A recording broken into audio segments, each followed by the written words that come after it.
ओम शांति। आज हम जिस विषय के बारे में बात करने जा रहे हैं वह है स्थायी खुशी क्या है। आज हम सबके मन में एक ही प्रश्न है, क्या स्थायी खुशी संभव है? क्या यह सिर्फ किताब की बात है या सचमुच जीवन में पाया जा सकता है?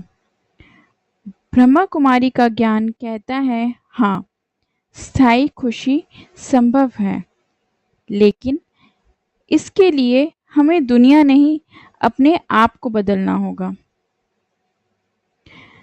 लोग सोचते हैं खुशी क्या नहीं है। दरअसल लोगों की सोच ये है, नया फोन खरीदा मैं खुश हूँ, प्रमोशन मिला मैं खुश हूँ, शादी हुई, बच्चों की सफलता आदि, ये सब खुशियां हैं, लेकिन ये सब क्षणिक है। उदाहरण के लिए रवि ने नई कार ली, एक हफ्ते बाद एक्सीडेंट हो गया, खुशी टूट गई। इसका मतलब जो खुशी बाहरी चीजों से मिलती है वो स्थायी नहीं हो सकती। और जैसे कि हम जानते हैं, ब्रह्मा कुमारी इसमें कहते हैं, मैं आत्मा हूँ, शरीर नहीं। मेरा मूल स्वरूप है शांति, सुख, प्रेम, आनंद। परमात्मा शिव बाबा कहते हैं, अनंत शक्ति और सुख का स्रोत है परमात्मा को याद करना। स्थायी खुशी तभी आती है जब आत्मा अपने मूल रूप को पहचानती है।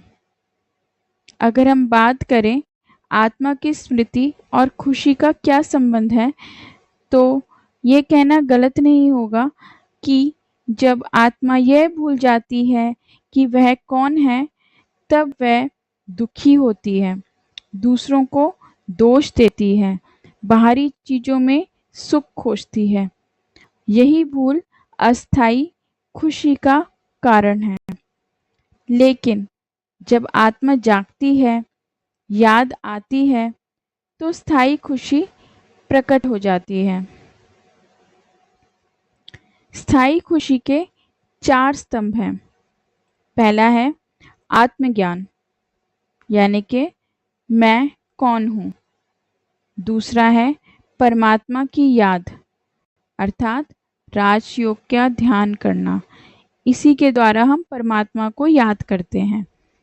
तीसरा है धारणा, अर्थात अपने विचार, बोल और कर्मों में दिव्यता। और चौथा है सेवा, बिना स्वार्थ के सेवा आत्मा को उड़ान देती है। इन चारों से जुड़कर आत्मा सदैव आनंदित रह सकती है। अगर मैं आपको अनुभव से समझाऊं तो एक छोटी सी कहानी इसको ज़्यादा बेहतर तरीके से आपको समझाई जा सकती है। ये कहानी है सुषमा दीदी की। वो एक साधारण महिला थी जिनका जीवन दुखों से भरा था। पति का असहयोग, आर्थिक तंगी, बीमारी। फिर उन्होंने ब्रह्मा कुमारी का आश्रम जाना शुरू किया, राजयोग ध्यान सीखा और राजयोग का ध्यान सीखने के बाद शिव बाबा को अनुभव किया। धीरे धीरे चेहरे पर शांति आने लगी। अब वही सुषमा दीदी सैकड़ों बहनों को राजयोग सिखा रही हैं। उनकी बाहरी परिस्थिति तो नहीं बदली, लेकिन अनुभव बदला। यह है स्थायी खुशी का मार्ग।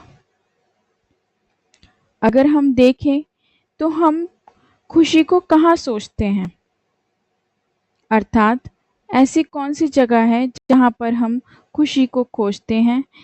क्या हम यह सोचते हैं अगर वो बदल जाए तो मैं खुश हो जाऊं, अगर दुनिया सही चलने लगे तो मैं खुश हो रहूं? लेकिन ब्रह्मा कुमारी इसमें कहते हैं, खुशी आपके भीतर है, बाहर नहीं है। उसे अपने मन में ढूंढिए, बाहर ढूंढने की कोशिश ना कीजिए।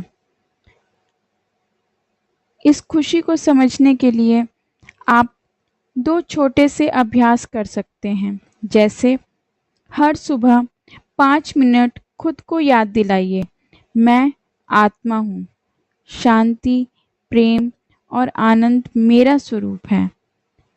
और 5 मिनट शिव बाबा को याद कीजिए और कहिए, हे परमात्मा, मुझे आपकी शक्ति चाहिए, मुझे स्थायी खुशी का अनुभव कराइए।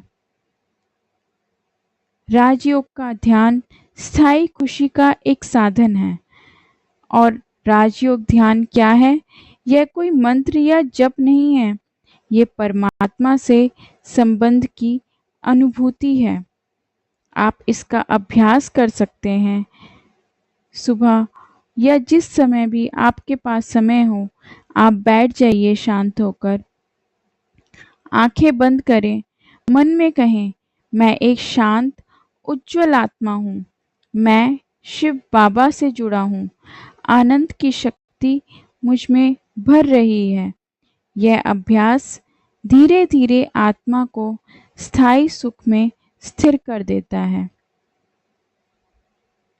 इसका जो निष्कर्ष है, या मैं कहूँ कि स्थायी खुशी जिसके बारे में हम यहाँ बात कर रहे हैं, इसका सार यही है कि खुशी बाहर नहीं, भीतर है।